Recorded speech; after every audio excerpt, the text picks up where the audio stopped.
My name is Natalie Smith, and I'm the owner of Lula Fay Fiber. Fiber arts are a universal trade, from the weavers of the ancient Inca to the tapestry artists of Europe to the quilters of modern-day America. Fiber art has always been a part of our culture across the globe.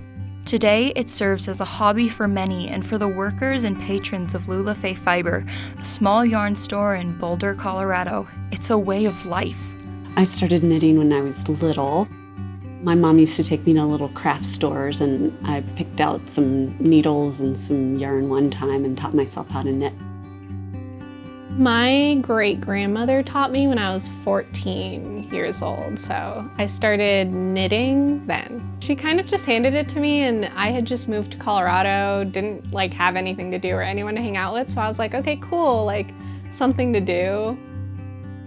So I started when I was little, but I didn't really start making sweaters and things until I was in grad school, I would say, so maybe my early 20s. It just was a way to relax from studying or stress.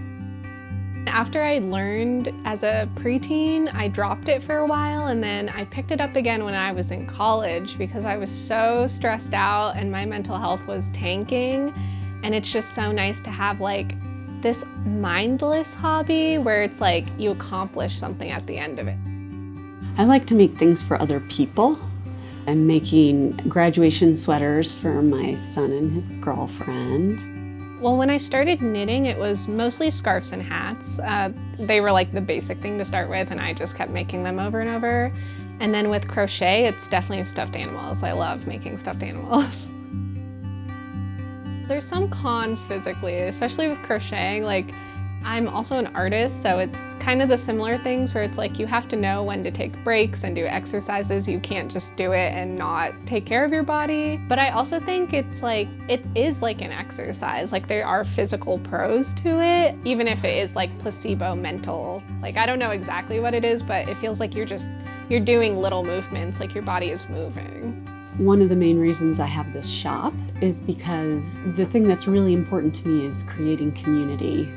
And I absolutely think that knitting and craft has created community in Boulder.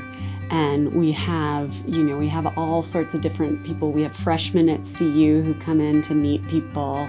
We have older people whose spouses might have dementia or that they're caretakers for who need a release and a way to come just have a little time to themselves to meet and talk to people. I hit another low mentally, and I moved back here and I got this job at Lula Fay, and it has really improved everything for me personally. I get to come somewhere where it's just everyone's so kind and artistic, and I get to create again and see people create again, so it feels like I'm constantly being inspired. So it's only been positive. Socially, I feel like I'm meeting more people who are kind of aligned with me, even though it's just for this one little hobby we have.